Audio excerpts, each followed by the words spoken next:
Well, welcome everybody. We're back with another episode of Your Spiritual Journey.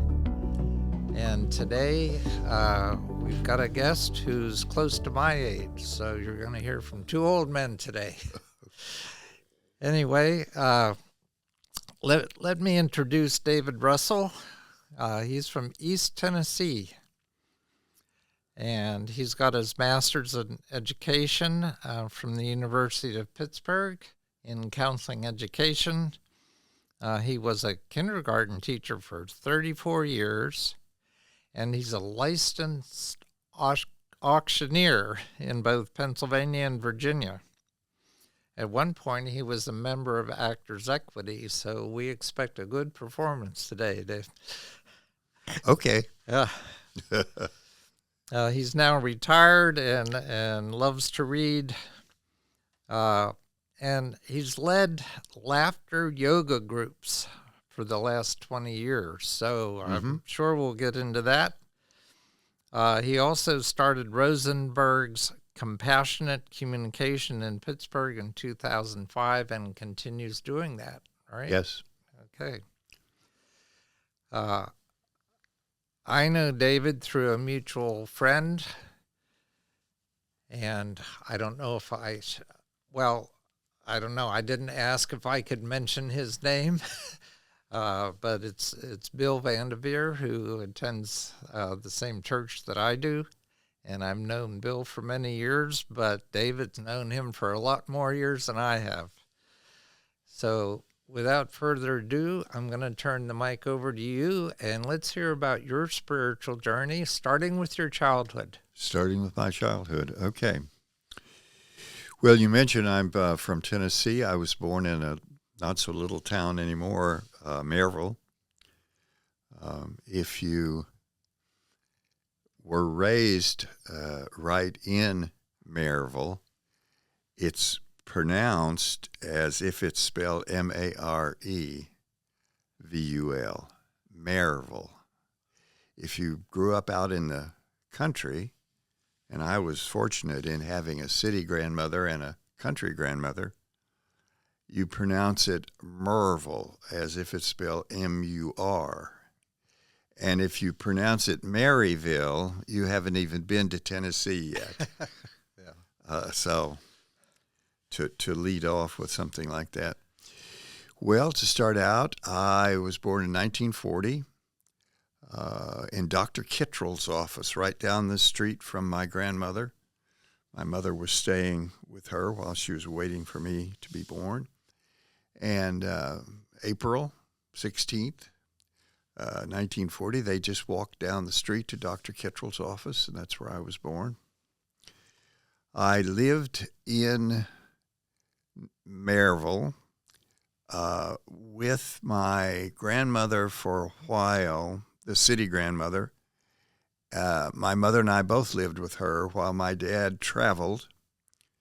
And then in 1945 or 46, he bought a farm in Rockford, Tennessee, and started a goat dairy. And so I have fondness for goats. It's one of my attributes. Actually, goats get a bad rap. A female goat, a doe, is as clean as a cat. It's the bucks that stink. And the reason I say it that way is because I had to feed them every day, and they were nasty animals. But I love the female goats. In 1952, my mother passed. She had breast cancer. And about 8 months later, my dad died. I was 13. About 8 months later, my dad died as a result of an automobile accident. My sister and I went to live in Atlanta with distant cousins, the Rosses. And then in about 55, we came back to East Tennessee. And in 57, I dropped out of high school and joined the Air Force, my grandmother signed for me because she was my legal guardian at the time. My aunt and uncle were very kind to take me in.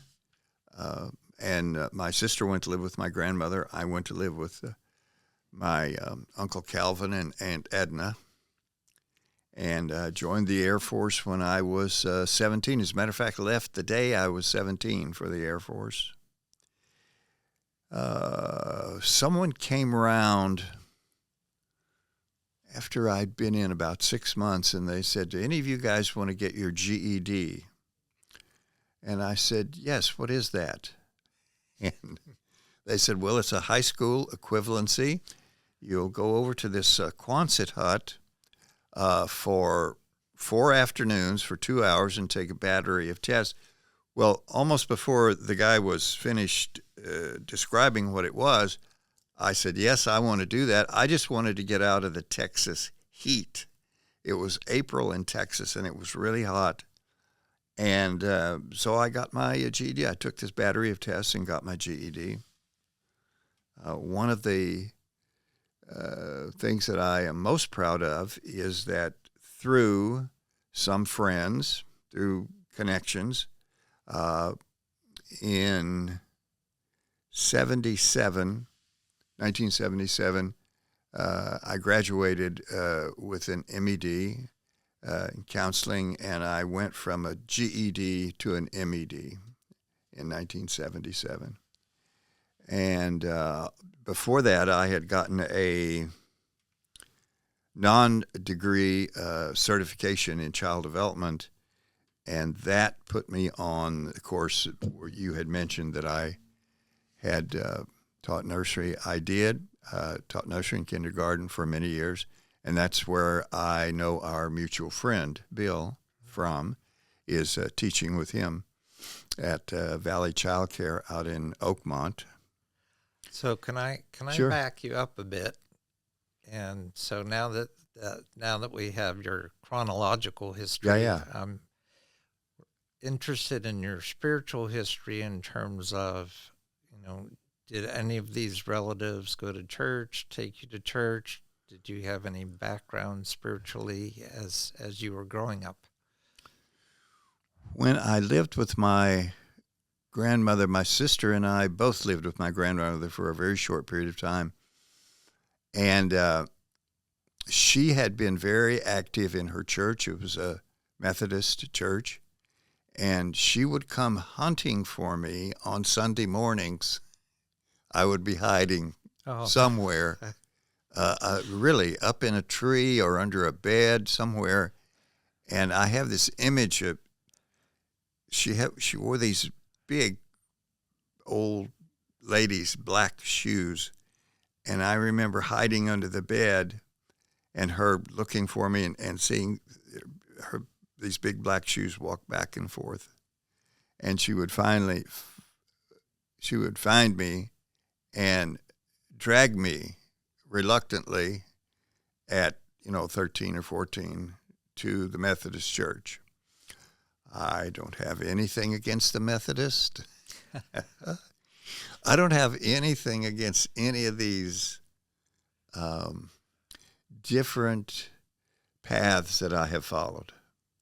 It's just I have tired of some of them and wanted to do something different. And when I came here to Pittsburgh in probably 1962, I wasn't affiliated with any church at all. But a fellow that had gotten me a job here with Pittsburgh Children's Theater had a comedy partner. His name was Don Brockett, and he had a comedy partner named Barbara Mazziotti.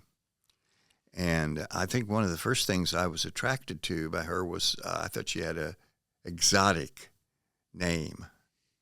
And so after I'd been here for a while, I called Don and I said, "Do you know that woman that you do that comedy stuff with?" He says, "Yeah." He laughed. He said, "Yeah."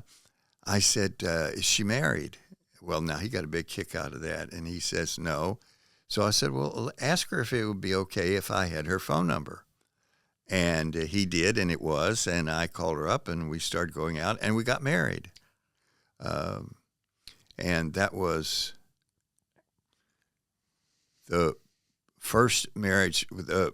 Barbara said that she would marry me, but she wouldn't marry an actor. And I said, "But you are one." And she said, "Yeah, but I won't marry one." And she was right. She was very bright in that. And so her brother got me into a inhalation therapy program, and I trained as an inhalation therapist.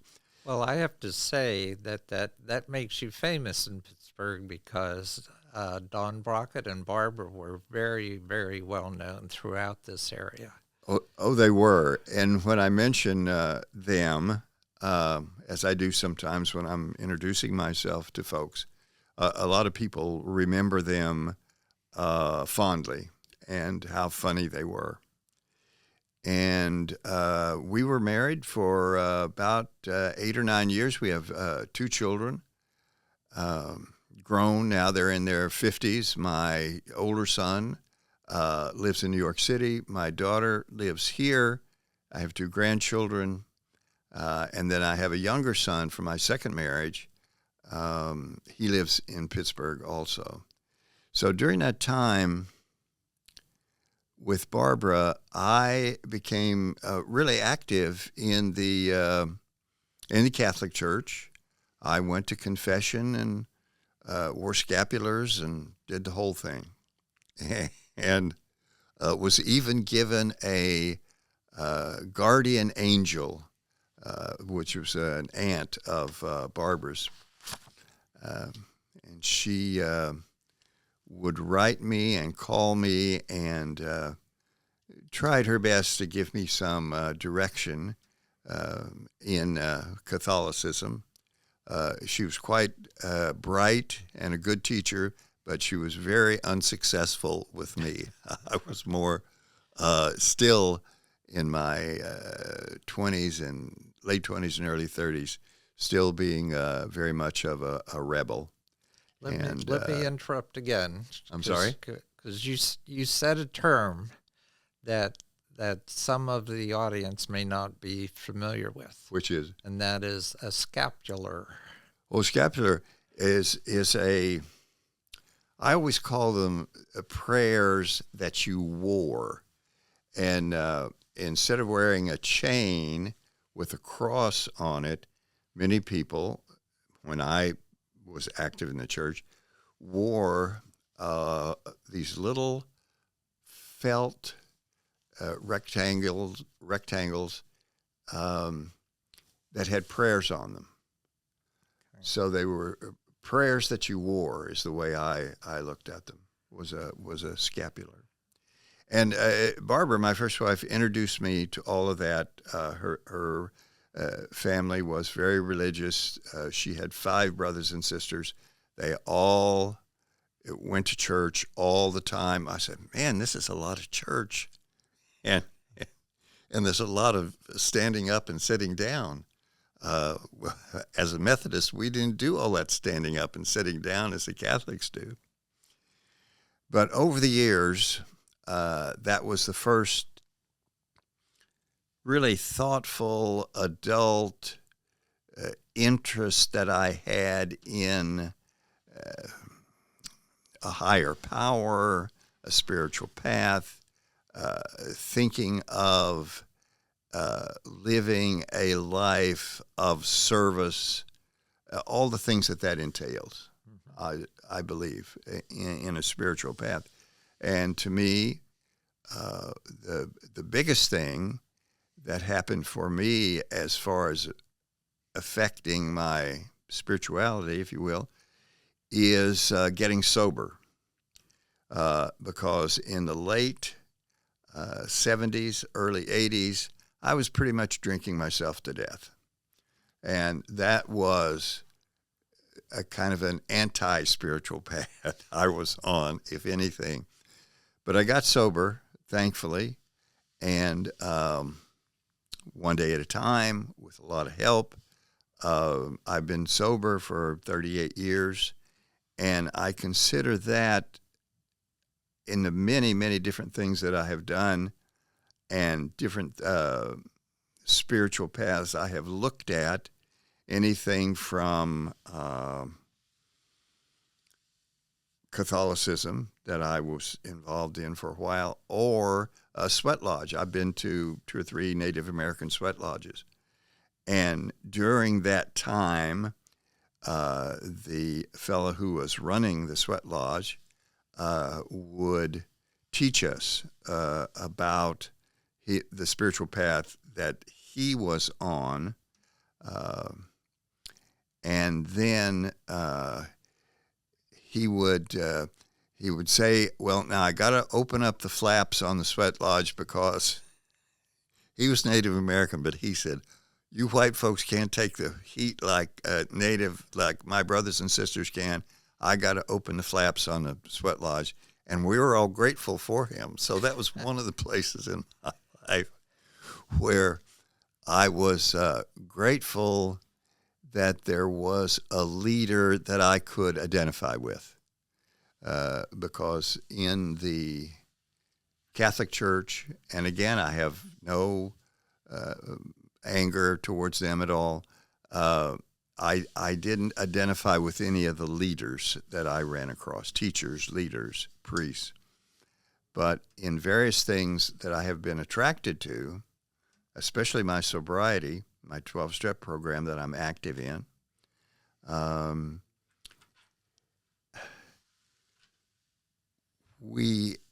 our medicine, if you will, I put that in quotes, our medicine is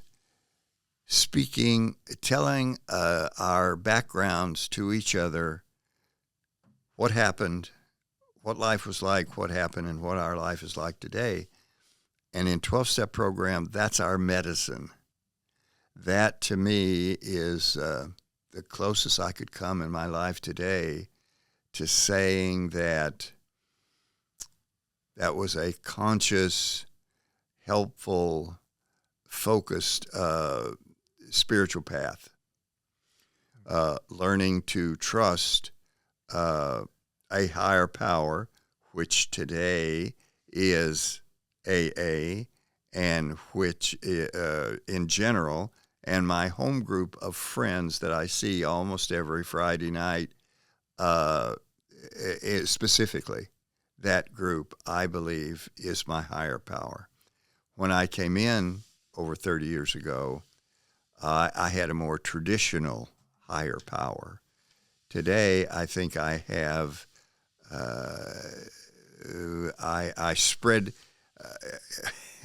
I kind of spread my spiritual progress around, and it's my fellow recovering alcoholics. They're all of their stories, and my story, I hope, is helpful to them. All of their stories are certainly helpful to me. Now, in my introduction, you mentioned laughter yoga. Yes, Okay. and just the concept fascinates me. Yeah. The only time that I think I experienced something close to it was when I was in college. We used to play a game called Giggle Belly. You familiar with that? Yeah, I think so. Okay. Tell mean, you lay down on the floor and somebody puts their head on the other person's belly, and it goes around in a circle. Yes, and then one yes. person goes, ha, and Well, somebody else goes, ha, ha. And and it goes everybody around the laughs. circle Okay. and builds. Yeah. Laughter yoga is not that. Oh. It would accept that as an activity, but when I practiced it, I went to organizations telling them that I was not a stand-up, that I wasn't there to entertain them and crack jokes and tell jokes like a stand-up comedian would. I was there to encourage them to laugh on their own behalf and to laugh simply for the sake of laughing without humor. Jokes are too specific. They involve too much. People sometimes don't get it. People sometimes are offended. The most innocent sounding joke can be offensive to some people. So what we do is we just laugh. We laugh, and if you do it enough in a large enough group, and when I would practice it, I always try to have as large a group as possible. The sound of the laughter stimulates laughter. So we simulate laughter in order to stimulate laughter without the use of humor. We have nothing against humor. We have nothing against jokes. It's just that I would have to explain to people that's not why I'm here. I'm really here to encourage you to laugh without humor or without jokes, for the sake of moving the air and moving your belly, and the cathartic sometimes, but oftentimes it's not cathartic. It's just enjoyable. It's not a form of therapy. So does it also release endorphins? It does. It Okay. does. It releases endorphins, and people generally, after a laughter session, feel better because the endorphins are the feel-good chemicals, I guess. So that's laughter yoga, and I have been involved in that for years. I'm retired today from that as well. I haven't done laughter yoga in a while, but I do on my own still practice it. I laugh more freely and on my own, and I cry more freely. I find that as I get older, and especially stay sober on a day-to-day basis, that my emotions are closer to the surface, and I laugh and cry more readily. I cry when Mean Joe Green hands his jacket to that kid at the end of the Pepsi commercial, or the Coke commercial. I don't even know whether it's Coke or Pepsi. But I find that as I don't know if it's a question of age or if it is a question of being more emotionally free, but I do laugh and cry more readily today than I did years ago. And to me, that's part of my spiritual path. Yeah, and I don't know. It's a great feeling to feel that freedom of release. I guess it's a release. It is, yeah. For sure. A lot of fun. And also, you mentioned compassionate communication. Yeah, and I really would like you to speak to that because, our mutual friend Bill, he introduced me to that and gave me some resources to follow up on it. Oh, yeah. But it's good to hear from the horse's mouth, as they say, or the goat's mouth. The goat's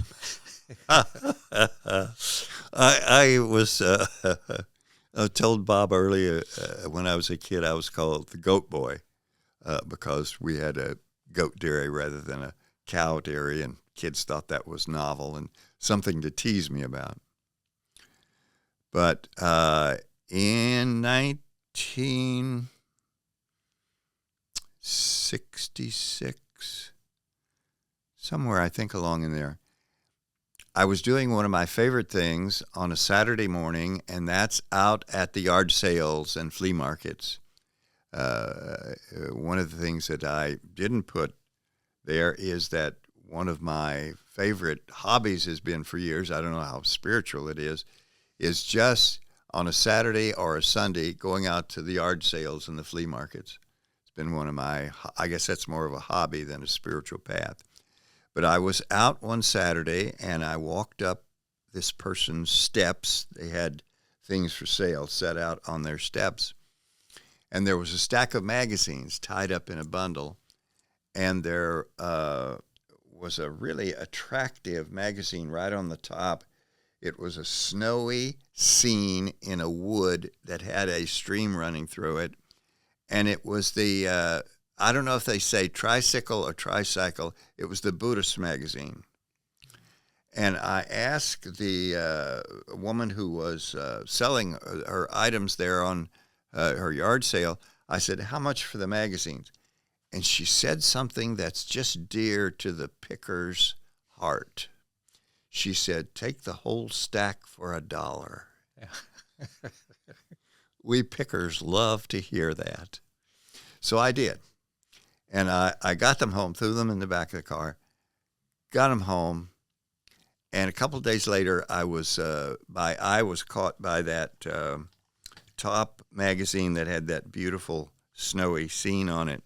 So I opened them up and started glancing through the magazine, and my eye came across an article by a woman who had practiced Buddhism for years, but she had just been to a Marshall Rosenberg workshop, and she was comparing his teaching, compassionate communication, with the principle in Buddhism of right speech. And I said, oh, that's really interesting. And I was fascinated by the article. And she mentioned Rosenberg, and I bought his book. And I went out to Ohio a year or so later, I think December of '04, it may have been, to a workshop with a woman who was a teacher of compassionate communication, Rita Herzog, and just got fascinated with it, started reading everything that I could find about Marshall and about compassionate communication, and interested some people in it. And Bill, our mutual friend Bill, was one of the people who became interested as well. And I can't think of any other mutual friends who did. Maybe Bill will have to remind me, but he's not here. I am. Yes. And I'm having a good time. I hope you are. I'm always having a good time. Oh, good. I love doing these interviews. Oh, great. You get to know people on a different level. But now there are two groups now that meet regularly practicing Rosenberg's compassionate communication. Okay. And in their publicity, they do very little publicity. It's really word of mouth kind of thing. Although we have brought a couple of certified trainers in to do workshops here in Pittsburgh. And I've been out to Columbus. Yeah, it is Columbus. Has a very big active group. And there's a big group in Atlanta. There are two groups. It's been in New York long enough that they've had a falling out and started two groups. Okay. You know you've been around long enough when you start a second group of people who disagree with each other about, now you're not doing this right. Yeah. You're not doing this right. Sounds like most of our religious denominations. Oh, yes. People split off. Oh, no, I'm not going to do that. Yeah. I'm going to go this way. Well, I have at times, this may be interesting, I don't know. There have been times when I was my late teens, early 20s, just walked to the other side of the road and went back the other way because I couldn't get it right. Early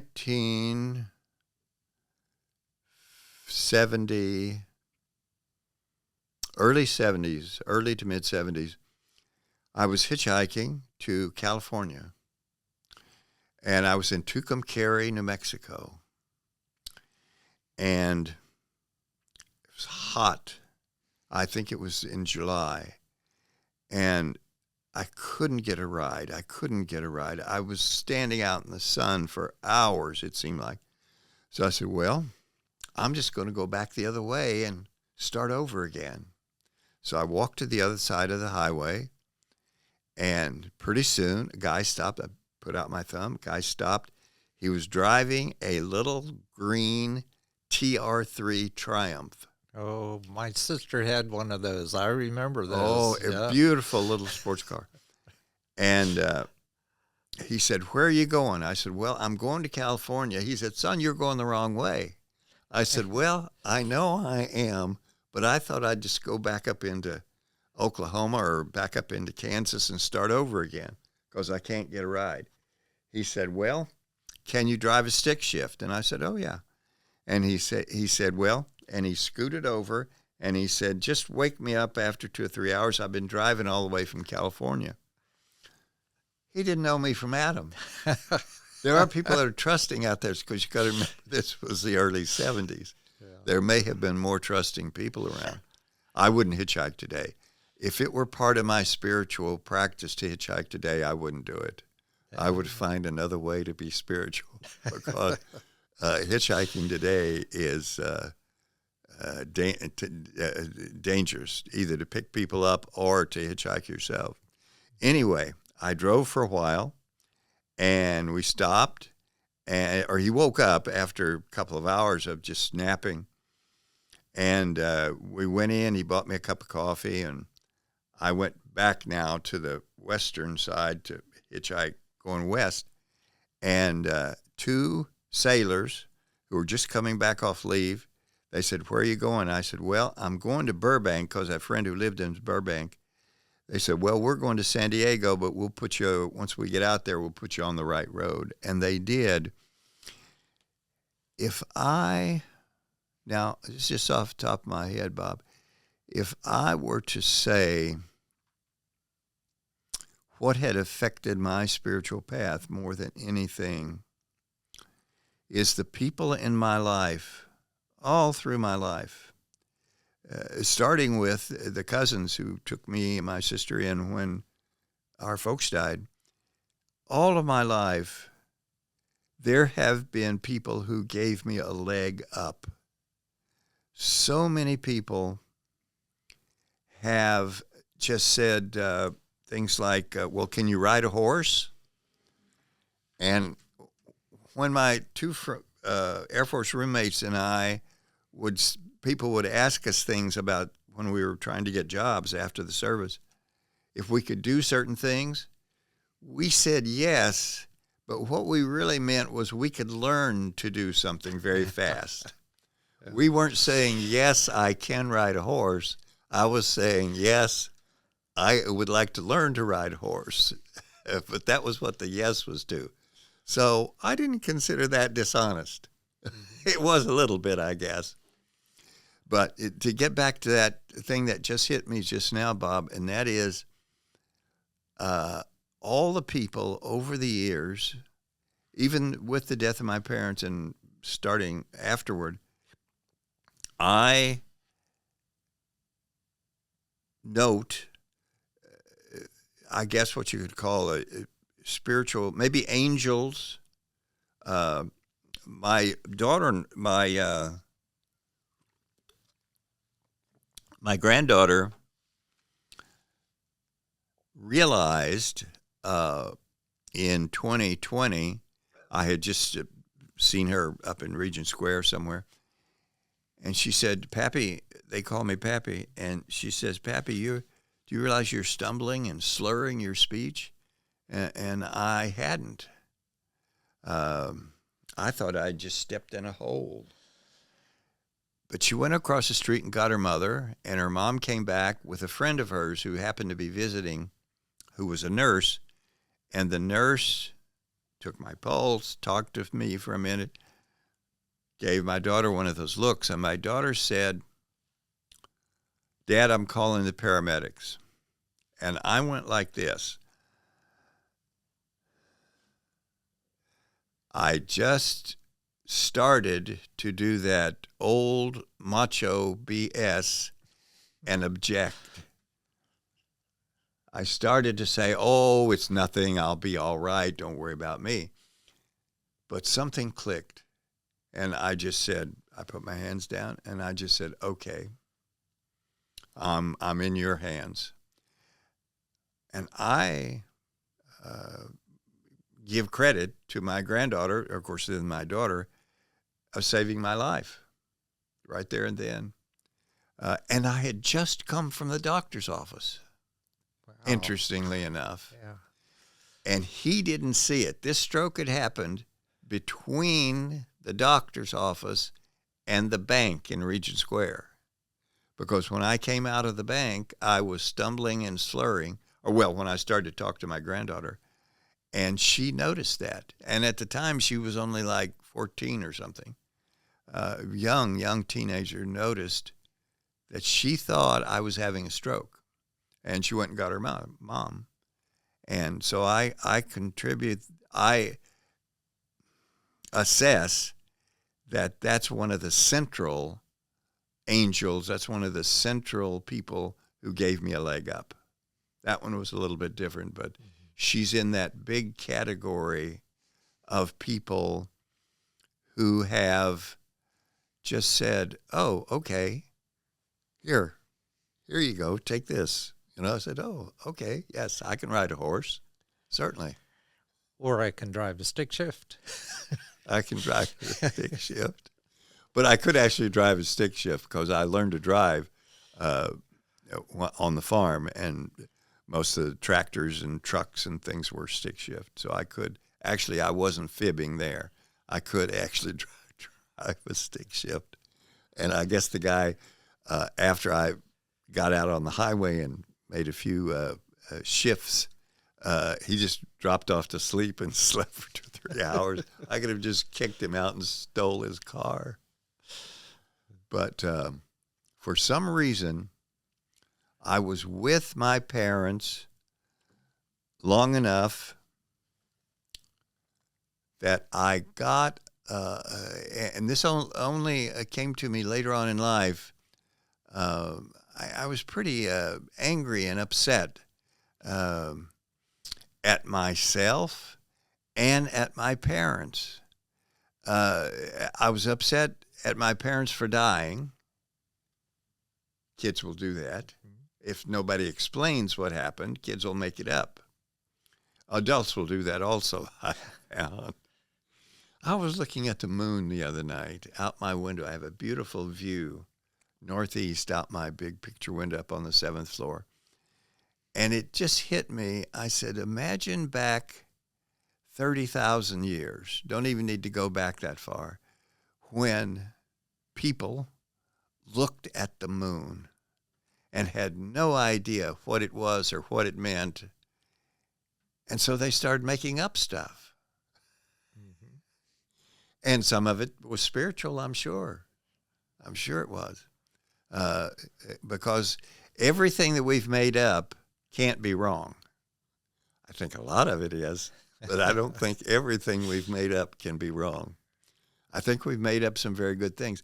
And I think the things with organized religion that I've fallen away from over the years, I have a much, much more accepting attitude about, in that I put it down to people writing and believing and teaching things to comfort each other.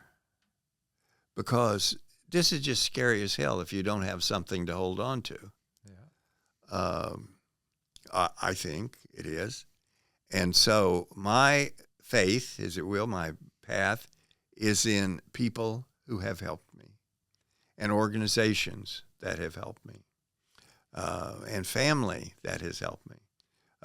My daughter found this place that I'm staying in now. I live in a senior high-rise, and she has she found it, went on a search, and found it and took me around to a couple of places.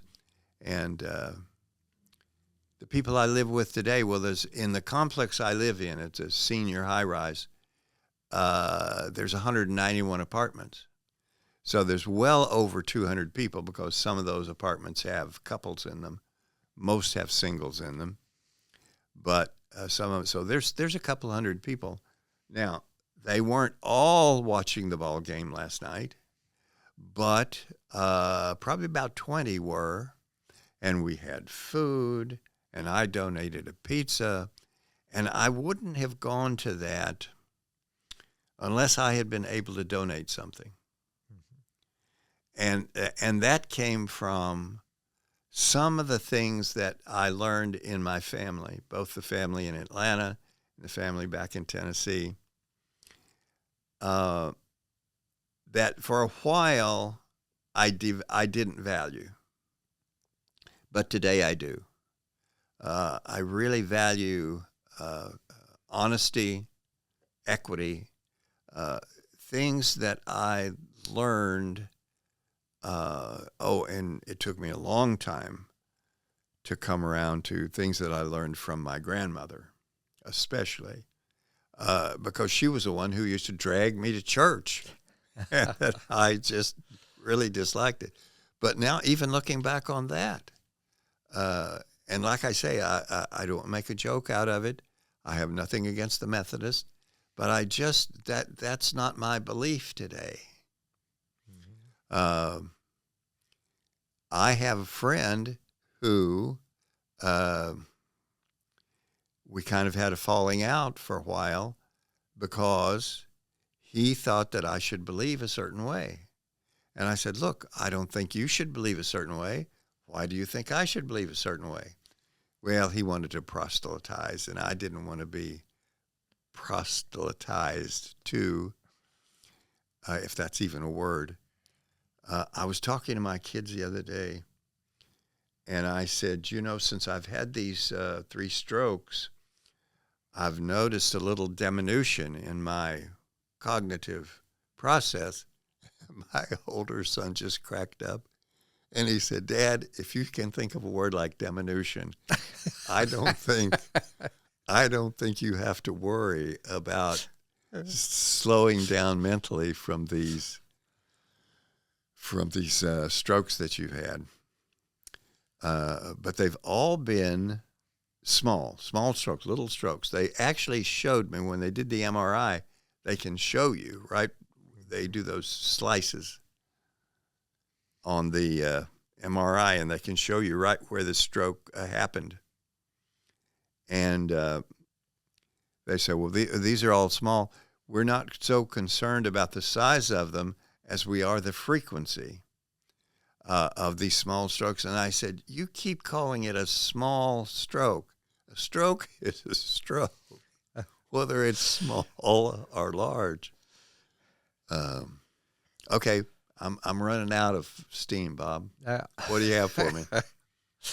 Well, I was so entertained with what you had to say that I wasn't writing down questions that I thought my audience might want to hear some answers to.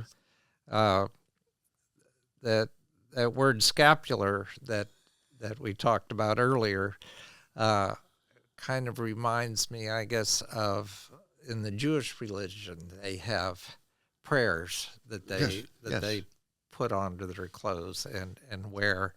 But I had never heard about that in the Catholic religion, so that was brand new to me. Yeah. That's the way I remember it. I hope that's accurate. Well, a lot of things. Yeah. My sister will say to me sometimes, she'll say, David, that's not the way that happened.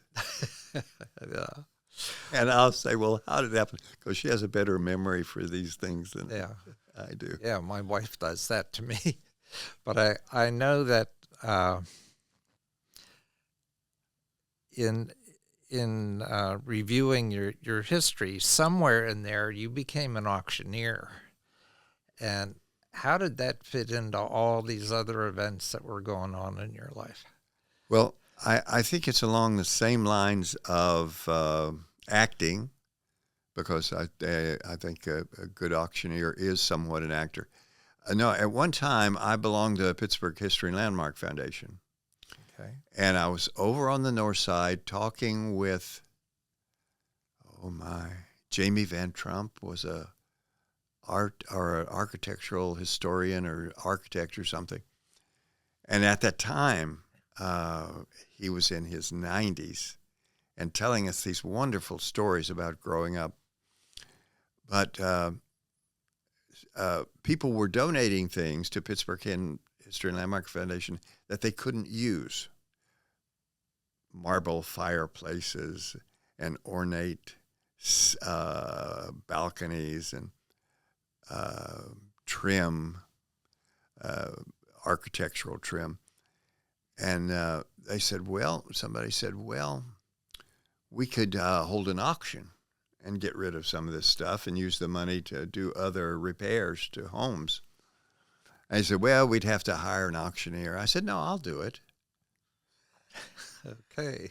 It's kind of like, do you know how to be an auctioneer? I said, well, I'll learn real quickly. No, I just said, well, I can do it. How hard can it be? So Pittsburgh History and Landmark Foundation, I did like a couple of auctions for them, and people donated things to raise money for the organization. And a guy called me up. I can't remember his name now, but he was an official in the organization that license auctioneers. And he said, Mr. Russell, do you realize that to do an auction, you have to be licensed to do that? If you do more than one. Any individual can do one auction of their own goods. But if you do the second one, you have to be licensed. I said, no, I wasn't aware of that. Of course I was. And he said, and he explained the process to me. I had to find a sponsor who was already licensed, and that took me quite a few months to find someone to sponsor me. And so I just started doing it, and it was fun, and I found I could do it. And I'll teach you my cry. The proper verb is to cry an auction. You don't chant it. You cry the auction. And what I would say is, I have $1 money bid to buy them. Will you give me $2? Because B's and W's are easier to say than almost anything. And it just goes, $1 money bid to buy them. Will you give me $2? Yes, $2 now, and $3. Don't lose it for $1. $3 now. Will you do it? Will you bid them at $4 now? And I do a very, very slow cry. Some of the tobacco auctioneers, you can't understand them. It just sounds like one long word. But the buyers and the sellers know what the auctioneer is saying because they're there buying and selling all the time. Yeah. Well, I think our audience now has a new skill. Thank you for training us all in how to be an auctioneer. $1 bid to bum, what'll he give me $2? What'll it's bid to bum and what'll he give me? Okay. You try that. Bid to bum, what'll he give me? Bid to bum, what'll he give me? Yeah. Bid to bum, what'll he give me? There you got it. You Okay. got it. I think you're on your way to being an auctioneer, Bob. Okay. And just so you know that my heart is with the goats. When my wife and I were in Rwanda, every restaurant had a couple goats tied up outside. And you knew what they were for. And yeah. They weren't there to trim the grass. No, they filled these little pockets called samosas. With goat. Which were very tasty. Yeah. Oh, yes. I'm sure. Yeah. It's, but we learned not to name the goats. That seems so friendly because the next day you might be eating them. Yes. A friend of mine used to say sacred cows really taste good if you know how to roast them. Yeah. And he was talking about people who are sacred cows, our philosophies that get jammed down people's throat, being sacred cows. Yeah. And people who have the answer, writ large in capital letters, the truth. scare the buttered popcorn out of me, I'll tell you. Yeah. Yeah. No, I I'm get still- it. I do. I'm still questioning. Yeah. Okay. Well, we're at the point of the podcast where I ask you what you might leave our guests with, other than how to be an auctioneer. Oh, that was one thing, yeah. But if you have any words of wisdom Words of or wisdom. even laughter that you want to leave them with, now's your time. Oh, well, I believe that, I was thinking about that. What in the world would I say? I would say it would be somewhere along the lines of listening, of developing our skills as adults to listen, especially to children, and not to, or to realize that their play is their work. Children are at work when they are playing. And so many parents that I would run into of the children that the nursery and kindergarten kids that I taught over the years, would not think that their play was valuable. And it is, even as adults, when we do things like this, even things like this, are play. They can be. It doesn't make them less serious, but I think my message would be listen, especially if you're around children, is to listen to them. Just give them an ear and explain things, because if you don't, they'll make it up. And sometimes they hit on the truth, but sometimes they don't. They make up things that just aren't right unless some adult explains it clearly to them in the language that they can understand, because they can understand more and more sophisticated language and explanations. Every day, it seems like they have a new level that kids would come in on Monday morning sometimes, and I would say, where's this kid been over the weekend? He wasn't talking like that Friday when he left here. Promote kids, promote the importance of their play by realizing that it's their work. They're at work when they're playing. Yeah. And it can be anything, just playing in a sandbox, playing with toys, especially imagining, using their imagination to put life into a character. Yeah. Is something that I would promote as a value. Yes, for sure. Okay. And I saw that many times over the years. Thank you so much. Oh, you're welcome. It's been a lot of fun. I've enjoyed it. It's been great to have you with us. And as I always leave my audience with a little homework assignment, please consider what you've heard today. Think about what resonates with you and what you might take into the future to help your spiritual path. Until next time, this has been your spiritual journey.